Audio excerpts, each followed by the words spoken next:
Yeah, they're everything. You mean from that first time you were gone? Yes.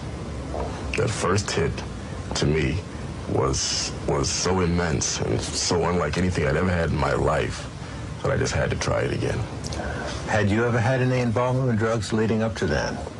Well, having lived in California for a few years and having been with the Hollywood set, I had tried cocaine on occasion.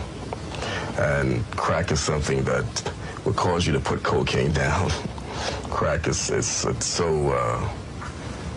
much more of a high to it, so much more of a rush that most people who start using crack usually stop sniffing cocaine. You make a big distinction between crack and cocaine, don't you? So to speak, they're really the same drug, but it's how it's administered. Cocaine being sniffed and entering the blood system through the nasal and mucous membranes of the nose. Crack is smoked, inhaled into the lungs, and therefore in 5 to 10 seconds causes an immense rush to the head. $50,000. $50,000.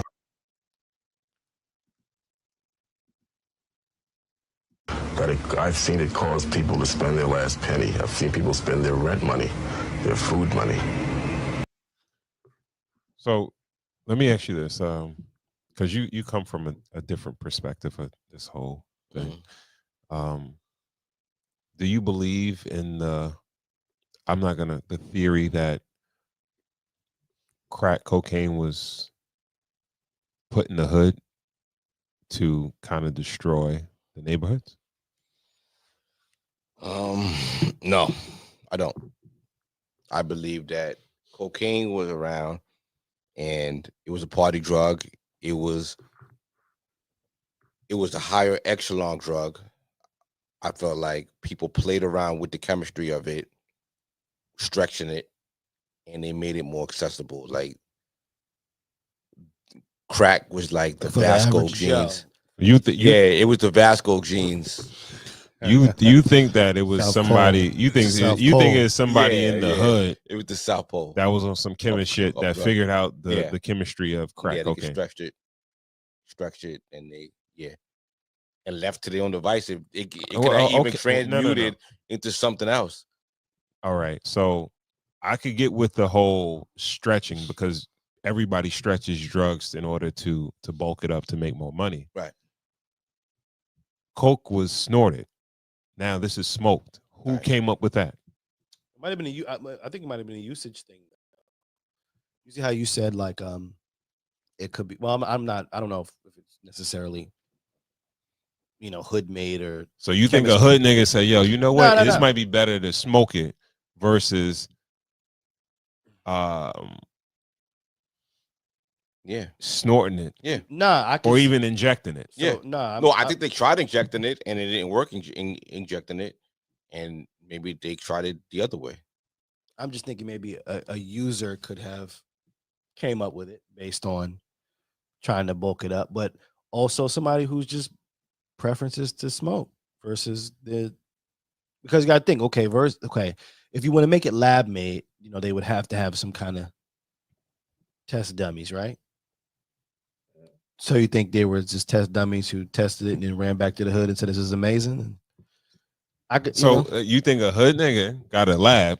Lab dummies to test out. See, this is what I'm trying. I'm asking that. My initial question was: Do you believe in the theory that it was implanted in the hood to destroy it? Because the reason why I say that is like, I don't think it was a lab idea to sprinkle cocaine on your marijuana. I don't think that was a lab thing. I think that was a user thing. I like to burn and. Right, so that's why I don't think that it's too far fetched from someone to say I want to smoke this versus because think about how about this? Think of it this way. If it was, I like to smoke, like for me, at times when in my old days I would use, a little grabber on the bud, right, a little tobacco on the bud or whatever, and at times you can see yourself using a little bit more tobacco than bud in the ratio, right? Depending on what you're doing and where you at. So I can see the cocaine taking more of a, and then it didn't burn the right way, and then somebody figuring something out from there. I think That would be my way of kind of thinking about it. Okay. Like a user just transformed it until it got where it got. But I mean, I don't think it's far fetched that, but just like dropped in the hood. I don't know, because you know why? Because it became an epidemic for a lot of people. It just lacks accountability. It just lacks accountability, and that's all I hear is the lack of accountability of it. Like when you just kind of just make it like the tooth fairy dropped it off, and it was nobody's fault. People got rich off of doing this to their own people, and we just keep ignoring that shit. No, yeah. You know what I mean? We're not ignoring it. No, we're ignoring it when we're blaming it on Whitey. Like we just keep ignoring it, and we just keep it kind of just skating around it. And yeah, maybe they had their hands in it, but we did this to ourselves. Nah, not really. Okay, I'm here for it. Not really. Please elaborate. Because there wasn't. All right. Are there?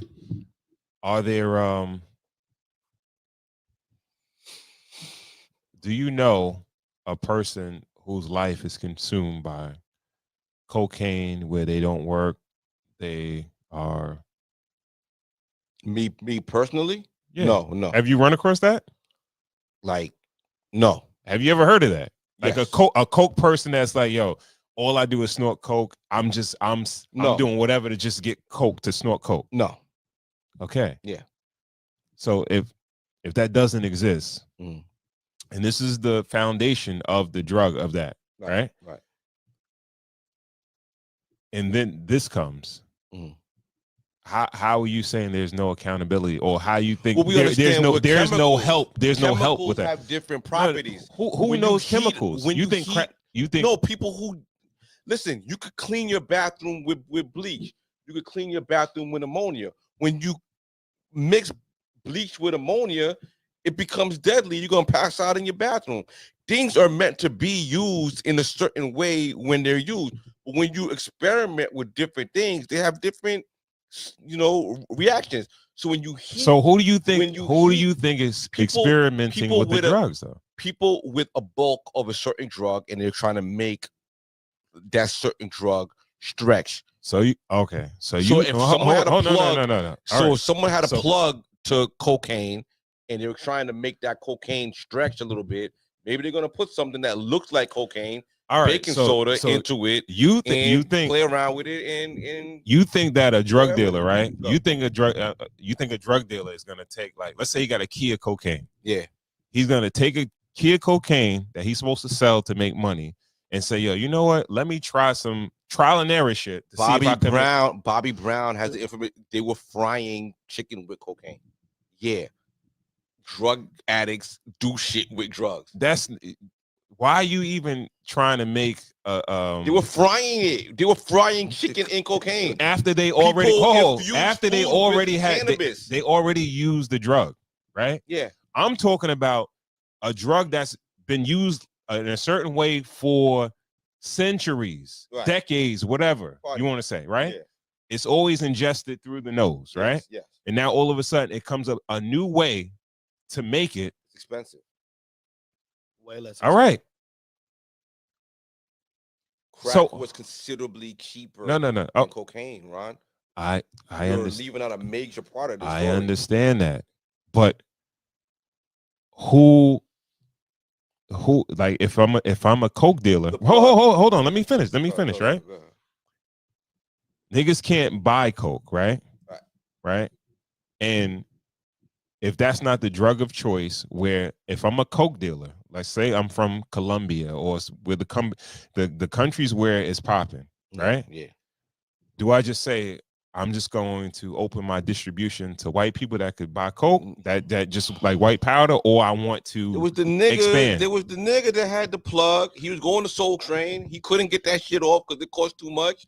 And he went back to the fucking factory. And he did the science. He did, like, yo, bro, the science is a science. No. It's not. No. There are people that probably like heroin and it did nothing. Bro, a stretch is adding baking soda to your Coke, right? That's a stretch, right? But not fucking creating a whole process to rock the shit up. Let me ask you a question. Do you think that it's possible? This is a devil's advocate question.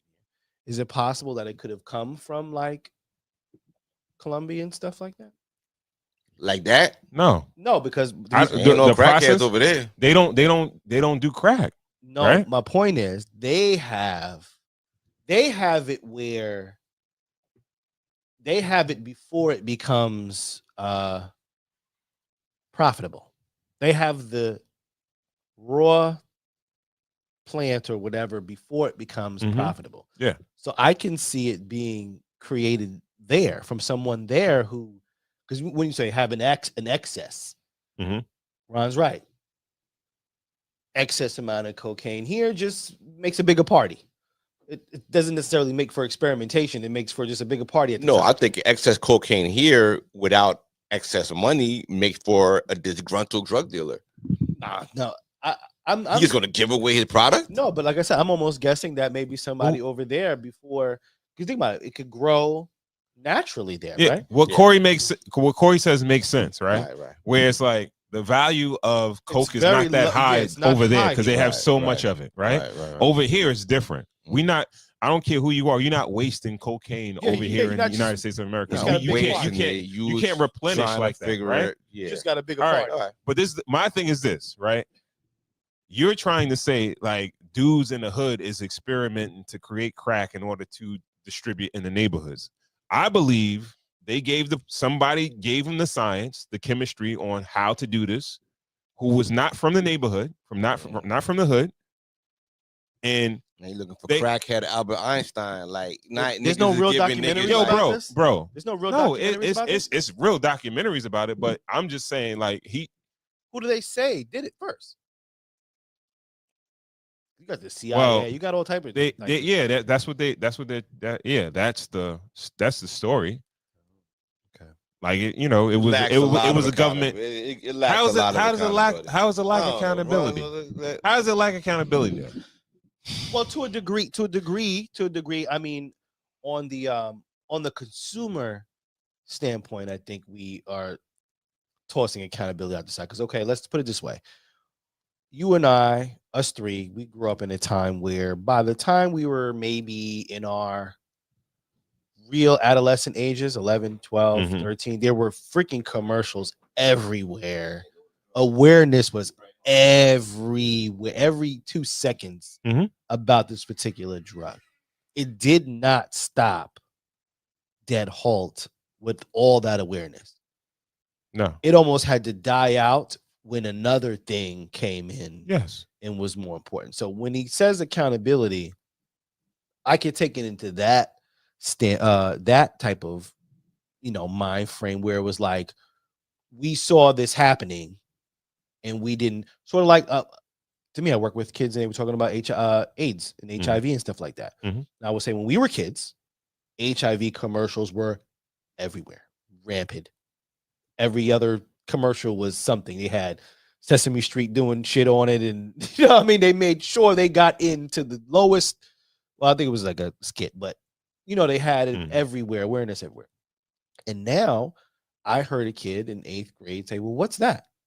And I thought, "Wow, it's because now it's so you see the commercials now where it's about living with it, right?" Yeah. And I think accountability comes into seeing family members dealing with it and not following suit versus, think about it. What they say, a girl turns you on to it, right? Those are the initial phases. Everybody who gets on to that hard drug, I feel like 9 out of 10 almost say, I got turned on by a girl or a guy or whoever their intimate partner was. I feel like that should only last once the commercials start. Right? When the commercial started, it's kind of like, I don't care how much you're hot or whatever. I know what this particular does, but we didn't stop there. We kind of in the neighborhood though, too cool. Like, so let's bring it right back to what you were saying. In the neighborhood, that should only really last one summer. Yeah. Once we see everybody that's using this certain drug getting skinny, withering away, their eyes are getting sunken, and everybody's getting. It's like, okay, that's bad for it. Like even they've been studies on rats where it's like rats would not mess with certain poisons and and things, could they see other rats getting killed by it, so they will go the other way.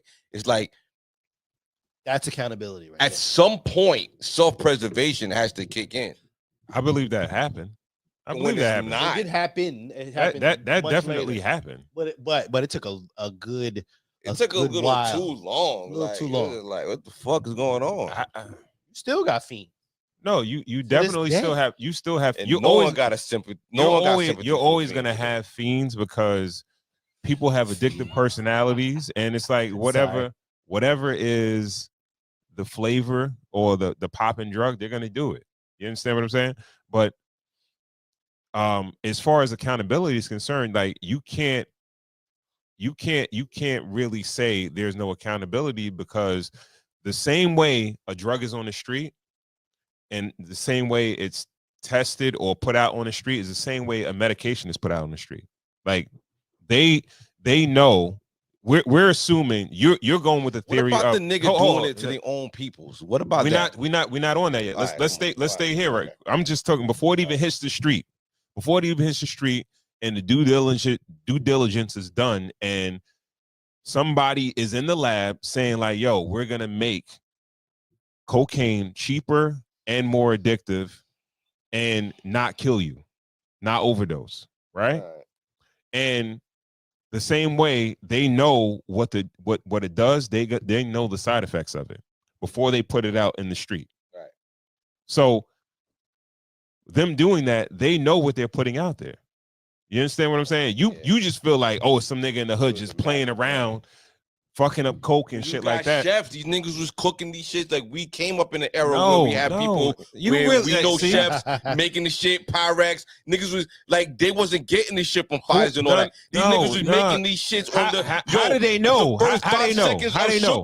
How they know? Was the how do they know though? Tick. Was the stove coming on? Yo, you really they know because there was chefs coming. He really on some suburban kid shit, yo. Well, you really believe? Like, fine, I am okay. I'm okay with that. All right. I do want to. So you really believe? Like, all right. So you think crack? You think cocaine came with like a pamphlet with like, here, hood nigger, here's how to make cocaine. Like, this is what it came with. Like, no, don't try to make it sound. Like, what are you talking about? I do. Like, it was like. I do think that maybe they weren't fully aware of the lasting effects. Who? Like the lasting effects. Who's not aware of that? Whoever made it. I can see up front it being a financial move, right? From who? Whoever made it. I don't know who made it. I'm just saying. Well, if you have to guess. You're the tiebreaker. All right, so wait, hold on. Wait, finish your thought. It was Whitey. Who? I can say, okay, let's just say it was Whitey, right? Go ahead. The reason why I say that, okay, I hate that. You're not gonna get me fired, guys. You didn't have to say. You didn't have to use that term. He said it. You letting this dude. I know he's about to get me. I'm gonna come work with you. I'm gonna come stay at your house when my shit go wrong. No, I was just saying. Okay, I can see them up front, at least initially, making a financial decision that this would make kind of like a side profit type. We already winning with this particular product, right? We already got product A that's making some money. Product B is going to get, like you said, the people who can't necessarily afford this is going to get that. I went with what y'all said. I don't believe that's the theory though, but go ahead, keep going. No, I'm just saying the reason why I don't think all of the effects were known, because that particular drug hit all people. You know what I'm saying? If they were to go, it hit a lot of people. Hit a lot of people. A lot of some white people got collateral damage, but it didn't impact their communities like it did black communities. Go ahead. I think it impacted communities because you got to think where these places were urban communities per se. Mm-hmm. There's two sides of urban community, kind of sort of. If you look at Manhattan, which was, I guess, considered an urban, well, to a degree, right? Like, there were white folks that were affected too by it. It wasn't just black folks. Absolutely. No, I don't think not like Well, we talking about. Well, they're the majority. So okay, if according to numbers, I'm not going to argue. You think crack has been running wild in Manhattan? Yes, definitely. First of all, and I feel like there was a lot less empathy for it because it was a black problem. Remember what? Listen, first of all, remember. So you're saying it's a black problem? But remember what? Yeah. Okay. Something black like people was doing it. Remember what something like 42nd Street looked like before it was all fancy in Times Square? Yeah, shit was horse central and shit like that. Yeah. And so I just think about drugs were a big portion of that. Let's run a little bit of video. All right. Yeah. I don't know what I'm talking about. I want to go to work.